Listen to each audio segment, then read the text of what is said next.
I'm going to show you 17 ways that you can write like a pro. Welcome back to my channel. I'm Autumn Bardot, and I'm all about writing tips and author inspiration. If you've already subscribed, thank you so much. It really does mean a lot to me. I'm almost at that 100. Yay! And if you're brand new, this is your first time, I would love if you would hit that subscribe and notify button. I post every week. I am really excited about this video because this is where I see writers needing the most help. A lot of times I found that if you tell new writers to revise, they don't quite know what that means. I mean, it's a vague word. It can mean a lot of different things to a lot of different people. So in my first novel, when someone told me to revise, I was a little confused. They just said, make it better. Better didn't really help. You know, like with cooking, if somebody says, make it better, how exactly better? More salt, more pepper, cut the vegetables smaller, add more broth. What exactly? One of the very best things that an author friend did with me is she sat me down with my manuscript. Now, I thought this manuscript was done. I mean, it was like revised, final, right? She sat me down. I'll never forget it. And she said, Autumn, I'm like, yes. She says, this sounds amateur. I was devastated, honestly. I'm a language arts teacher. I have a master's. I know I can write. Writing novels, whole different thing. So she sat down with me, read the first sentence to me, and then she made it better. And then she said, you try the next one. And I tried. Wasn't that great. Then she took what I did and made it better. By the end of about the first page, it was starting to click in. And then she was showing me with my own draft why it was sounding amateur. What she did, I still work on. Like those are the things after my first draft, because my first draft is always word vomit. Subsequent drafts are always about taking these 17 things and going through them and making sure that sentence is powerful. I'm going to show you 17 ways you can learn to write like a pro.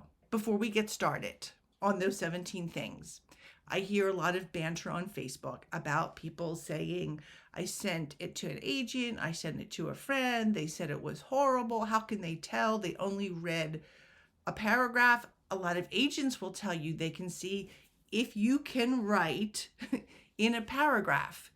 Well, they can. And it has nothing to do with your story. It is your writing. And they can tell by what it has or doesn't have in the very first paragraph. That's the truth. I'm going to show you how to revise sentences, and I've got examples and everything, but there's also other kinds of revision like pacing, characterization, conflict. That's a whole different other kind of thing that we'll go on to in another video. Okay, so let's get going. Number 1, this you've heard over and over again, but I'm going to show you a little spin on it. Change the passive voice to active voice. The stray ball was kicked by Autumn. Passive voice. That's a big novel no-no. Okay, that's an easy fix, right? Autumn kicked the ball. Well, there's a better way to do that. Autumn punted the ball into the neighbor's yard. Punt it. That just shows that I'm just kind of like randomly kicking it. I don't have any particular feelings about the neighbors or the ball. Or Autumn smashed the ball into the neighbor's garage with a vicious kick. Ooh. Sounds like that ball has been there for a while now. Autumn's sick of that ball being in her yard and she has something against the neighbors or she's pissed off at them. I just added characterization. So I took it from not only the passive to the active, but I plugged in a little characterization as well. Number 2, new writers love being, the verb being. Here's some examples. Lewis was being stupid. Yeah, you don't need that. I mean, we talk that way, we speak that way, but we don't need that in our novels. Easy fix. Lewis acted stupid. But you can do better. Lewis's rude remark was stupid. Okay, so now we just characterize Lewis. Not only is he rude, but his rude remarks are stupid. Third word, just. Get rid of it. We tend to say just all the time. It's just kind of one of those filler nothing words, but we don't need to write it. And it's good when you go back and you do subsequent drafts that you plug in that word search and look for just, and then, jettison just. And sometimes I feel like a lot of times we use just in our dialogue, and that too can sound really repetitive. Here's the thing about dialogue. Dialogue needs to sound real, but not be quite real. Because if you take people's actual dialogue, it can be pretty repetitive and long and boring, and you don't want to do that in a story. Here's an example. Sarah just makes me so angry. Let's change it up to Sarah makes me angry. I took out the just and the so. That's still meh. How about this? Sarah's bossy attitude boils my blood. Okay, I just added characterization to both Sarah and to me because of how Sarah makes me feel. Number 4, then. We see this all the time. And a few thens, not a problem with a few thens. It's and then that becomes problematic. Let's look at some examples. Stephanie went to the car, then she opened the door. Okay, let's fix it. Stephanie walked to the car and opened the door. Still kind of boring. Stephanie stalked to the car, flung open the door. Ooh, I added some characterization. I just indicated what kind of emotion she had. Stephanie traipsed to the car, heaved open the door. Oh, sounds like Steffi's kind of tired. Characterization. But maybe Steffi going to the door isn't really important, in which case I can just clean out that whole sentence and write, Stephanie waved goodbye from behind the car door. Bye-bye, Steffi. Number 5, that. Easy fix. Do a word search and then read the sentence out loud without the that. Does it still work? Great, take it out. 6, so. So is my nemesis. I think I say so a lot. When I'm writing, it's so. And once again, I do a word search with so. I do my best to get rid of each one. Sometimes it's really simple. Sometimes it's just removing the so. Other times I realize so is a stand-in for very, but I don't want to use very either. Sometimes I have to tweak the whole darn sentence. Here's an example. My boss is so arrogant. Let's try it again. My boss is arrogant. Let's try it again. My boss is more arrogant than a basketball superstar. Okay. Or my arrogant boss belittles me all the time. Or my boss's arrogance annoys me. All different ways that I could choose to get rid of so. 7, the have had. That's the perfect tense. I see this with writers a lot. Get rid of it. He had eaten his sandwich. Let's change it to he ate his sandwich. I go through this on word search as well. I type in the haves and the hads. Once again, sometimes we're writing and when we read it, we don't actually see it anymore. That's why the word searches are really good. But I think we can even do better with that sentence. Sandwich eaten, comma, he, and then plug in an action. Bam, got rid of it. Number 8, mix up the sentence length. Too many long sentences in a row are just tough to get through, and too many short words sound very staccato and simplistic and awkward. Keep the prose moving along and intersperse the short with the long and the medium. And these are things that you work on subsequent drafts to give it that kind of lyrical, moving kind of quality. Number 9 is sentence form. Are all your sentences starting with the noun or verb or whatever? Are they all the same structure sentence? You need to get rid of that as well and mix it up. And I gave you some examples of that earlier. Number 10, find the best word, not the most complicated word. Now is not the time to wow them with your amazing vocabulary. Find words that are visceral, words that evoke imagery, feeling, seeing, touching, smelling, hearing, sensing. I think I repeated myself. Those words are the best and the most effective and kind of the most fun to write. Here's an example. The problem was complicated. Okay, that's the complicated word.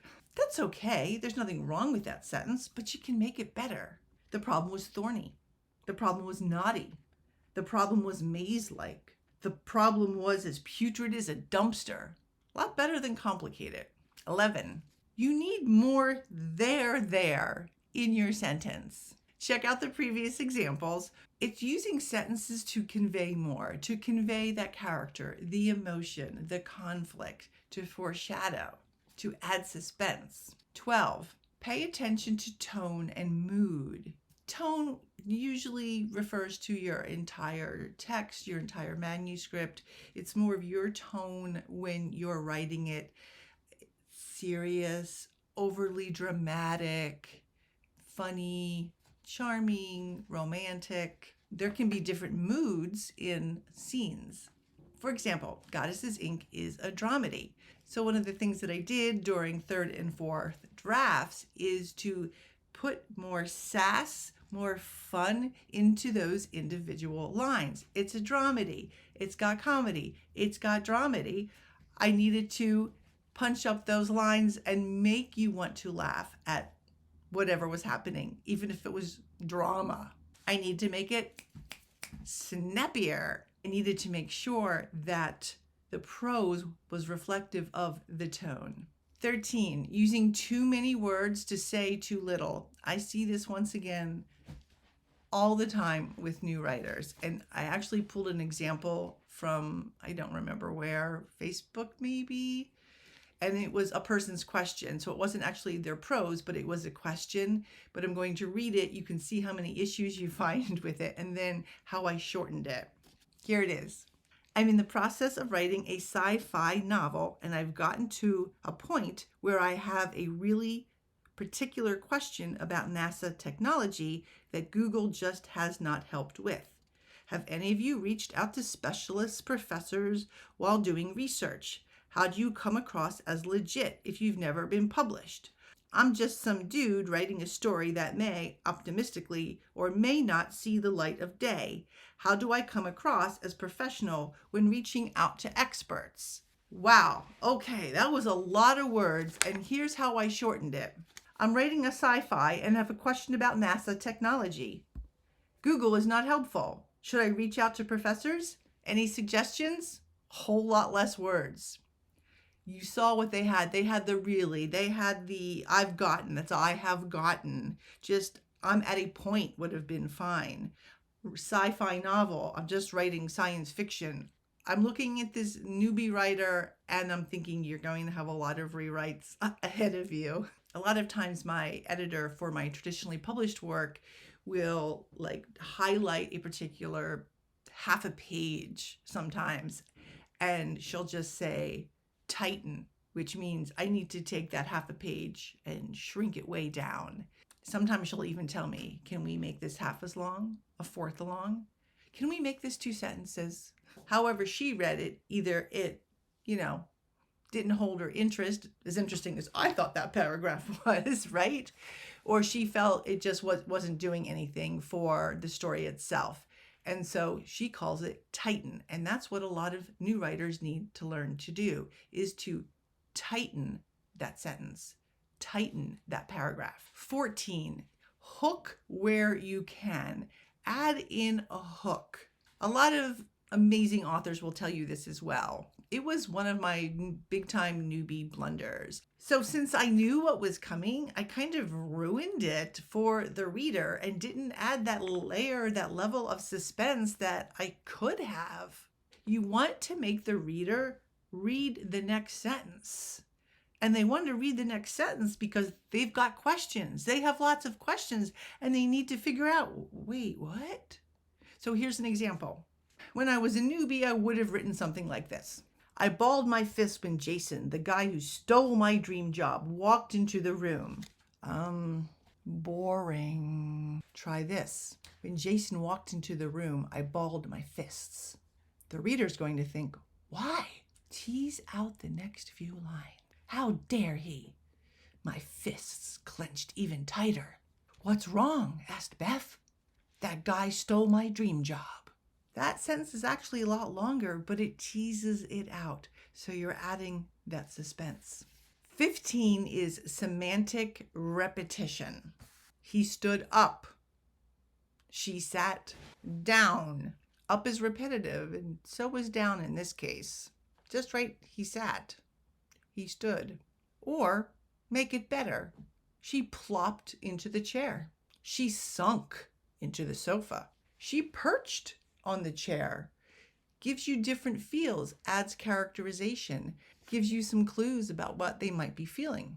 Or you could write something like this. She sat down deep into the cocoon-like sofa. That gives you another kind of feeling as well. 16. I saw, I heard, I thought. Get rid of those. Whether it's first or third person, you don't need to write that in. He looked up and saw a cloud. Yeah, whatever. Rather write something like this. The cloud overhead was as dark as his mood. Let's try another one. I heard water dripping from the faucet. Let's make it better. The dripping faucet was intrusive to my thoughts. Still kind of overwritten. Let's try it again. The water dripped, dripped, dripped. Broke my concentration. Oh, I like that. It's spunkier. It moves, and the reader can hear it drip, drip, drip. Let's try some more. I saw a bird fly nearby. A bird flew overhead. Change it to a bird flew overhead. You don't need the I saw. Let's make it even better though. What kind of bird? A hawk soared high overhead. Ooh, that could have some symbolic meaning. Or a hawk soared into the sun. Kind of adds a different flavor. A hawk circled around me. Ooh, sounds like he's a bit of a victim. Let's try it again. Let's not make it a hawk. Let's just make it a sparrow. A sparrow flittered through the brushes. A blue jay swooped behind the mountain. These are all ways that you can actually have the reader see things and provide characterization, give clues about conflict or foreshadowing. 17 is a versus the, or a versus the. A could refer to anything. A cell phone or the cell phone. I usually check my ahs, my a's, and my thes with subsequent drafts. Let's read it. Let's read the difference. Her fingers gripped the water glass, or her fingers gripped a water glass. The works better here. A bird, there are a lot of birds today. A bird flew overhead. Okay, we kind of did that one. Better still, you could say a hawk flew overhead, or is it the hawk? A hawk that's been tracking him the whole time. That's it. 17 tips to help you write like a pro.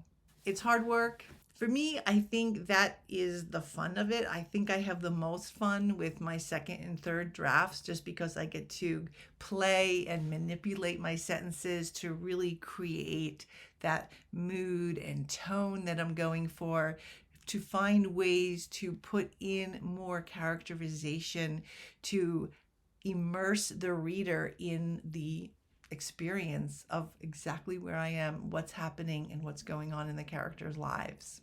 I hope you learned a few things. Thanks for sticking around. And remember, writers, to dream, create, and embrace. Thanks for watching. Bye-bye.